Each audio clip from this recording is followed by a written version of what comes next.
Доброе утро, зрители Stop Game! В эфире InFact. Игры от Xbox Game Studios в России официально не продаются, но Sinnoh Saga Hellblade 2 все равно почти месяц дразнила отечественных геймеров рублевым ценником в Steam. В итоге Microsoft все-таки опомнилась и прикрыла лавочку. Похоже, продажи прекратились в ночь на 22 мая. Теперь страница экшена не открывается в российском Steam, хотя плашка Hellblade 2 все еще отображается в списке желаемого. Если что, вторую часть можно было купить за 3119 рублей. Жалоб на автоматические возвраты средств после остановки продаж пока не поступало. Впрочем, похоже, абсолютное большинство предпочло играть в Hellblade 2 через Game Pass. За сутки в магазине Valve набралось всего 822 отзыва, а пиковый онлайн составил лишь 3982 пользователя. Даже у первой части результат получше — 5653 человека. Правда, не исключено, что за выходные в сиквел занырнет больше людей.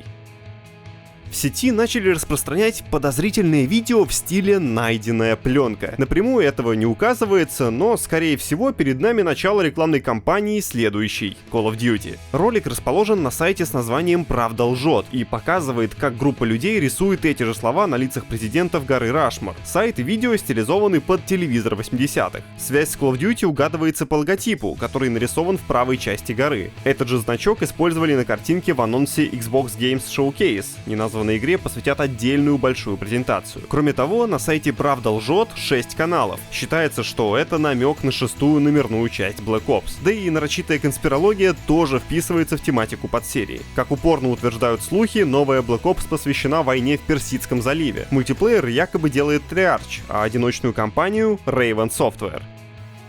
Сетевой арена-шутер от Ubisoft все-таки добрался до релиза. X-Defiant пережила смену названия, хейт в сети и конфликты внутри студии, прежде чем попасть в руки игроков. На старте команда X-Defiant предлагает геймерам 24 вида оружия, 5 режимов игры, 14 карт, более 40 модулей для кастомизации пушек и 5 фракций. В последних и заключается ключевая особенность шутера. На местных аренах сходятся бойцы из других игр Ubisoft — Splinter Cell, Ghost Recon, The Division, Far Cry 6 и Watch Dogs 2. У каждой фракции есть собственная ультимативная способность и пассивный перк. Также, кроме гранат, игрок выбирает один из двух активных навыков персонажа. Например, бойцы чистильщиков могут либо взять дрон с огнеметом, либо использовать особый коктейль Молотова. Пока в X-Defiant идет предсезон с боевым пропуском. Он продлится 6 недель, а затем студия начнет выпускать обновления с новыми фракциями, картами и образцами оружия. Вышла игра бесплатно на ПК, PlayStation 5 и Xbox Series. Есть текстовый перевод на русский язык.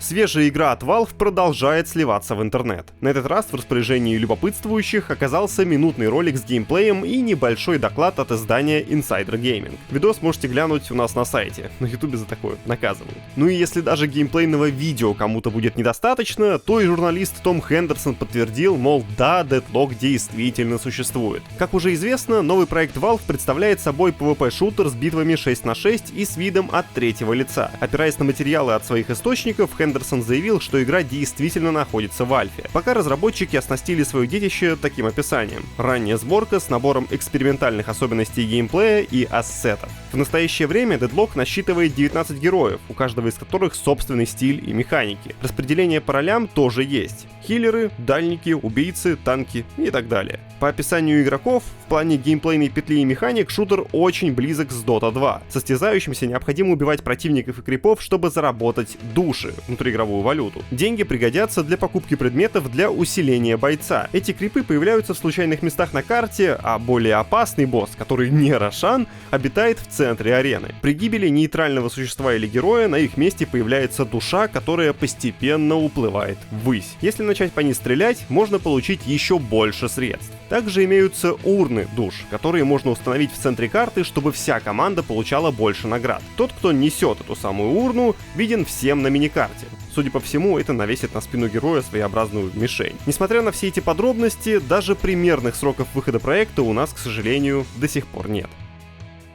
Раз зашла речь о шутерах с героями, то почему бы не поговорить про Over? Если помните, основным отличием Overwatch 2 от оригинала должна была стать полноценная сюжетная кампания с отдельным большим PvE режимом. Но ее отменили, а наработки превратили в скудное DLC. Blizzard пыталась добавить в игру другое PvE развлечение, но в итоге от него тоже отказываются. Речь о режиме мастерство героев испытания. В нем команда из 3 игроков попадает на карту, где необходимо защищать башни от волн врагов. Башни можно можно улучшать за особую валюту, которая зарабатывается по ходу геймплея. В конце матча оценивается эффективность команды и выдается место в таблице лидеров. За выполнение особых задач можно получить уникальную косметику. Мастерство героев испытания ввели в марте 2024 во время 10-го сезона. Однако, по словам Blizzard, режим не вызвал такого резонанса у игроков, на который рассчитывала компания. В результате мастерство героев испытания уберут из списка постоянных режимов. В следующем сезоне его уже не будет. 11-й сезон стартует в середине июня. До того момента игроки еще могут выполнить эксклюзивные задачи в испытании. Кроме мастерство героев испытания, в Overwatch 2 также есть просто мастерство героев. Одиночные курсы, где игроки берут под контроль одного из персонажей и стараются заработать на нем как можно больше очков в особых условиях. Вот именно мастерство героев из игры не исчезнет. В следующих сезонах туда добавят больше персонажей. Судя по комментариям на сабреддите Overwatch и форумах Blizzard, по испытанию никто особо скучать не будет. Дескать, режим выглядел как тестовая версия, разнообразия было мало, далеко не все персонажи были доступны, а вскоре после запуска найти напарников для испытания оказывалось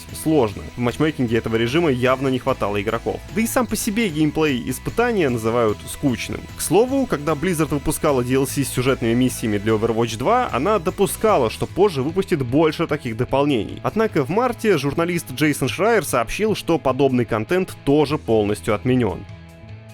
Helldivers 2 стала одним из крупнейших хитов в истории PlayStation. Ее тираж превысил 12 миллионов копий. Теперь разработчики из Arrowhead Game Studios, что называется, страдают от успеха. Они начали кадровые перестановки, которые позволят им развиваться дальше. В свежем интервью начальники студии как раз об этих перестановках и рассказали. Основатель Arrowhead Йохан Пайлстед долгое время оставался генеральным директором студии, но далее эту роль возьмет на себя Шамс Йорджани. До этого он занимал управляющие должности в Paradox Interactive и совместно с Arrowhead запускал Magicka и Showdown Effect. Пайлстед же останется председателем в совете директоров Arrowhead, а также старшим творческим руководителем, то есть будет работать над самими играми своей студии. Далее поговорили о развитии Arrowhead как бизнеса. Студия хочет расти, но не собирается выходить на биржу или становиться чрезмерно огромной. Йорджани эту позицию поддерживает. Он получил своеобразное ПТСР от работы в Paradox, который помог вырасти до 800 человек, 10 студий в 6 странах и отчетов перед инвесторами. После этого Йорджани не хотел связываться с крупным бизнесом и, например, управлял успешным инди-издательством Hooded Horse. Эти ребята выпустили Manor Lords, Old World и Xenonauts 2. Рассказали об одном из побочных эффектов громкого запуска Helldivers 2 — выросший масштаб токсичности в сообществе. С таким числом угроз и грубостей Arrowhead ранее не сталкивалась. Студия старается бороться с этим, увеличивая роль самомодерации в сообществе и подталкивая людей к диалогам в более позитивном ключе. Если оставить токсиков как есть, Arrowhead не сможет быть с публикой настолько открытой, насколько она может сейчас, считает Йорджани. В интервью в очередной раз подчеркнули, что Arrowhead собирается сохранять свою независимость и продолжит делать кооперативные игры в будущем. А Пайлстед шлифанул разговор фразой «Мы занимаемся бизнесом не ради прибыли, мы существуем лишь благодаря скромности и желанию делать отличные игры».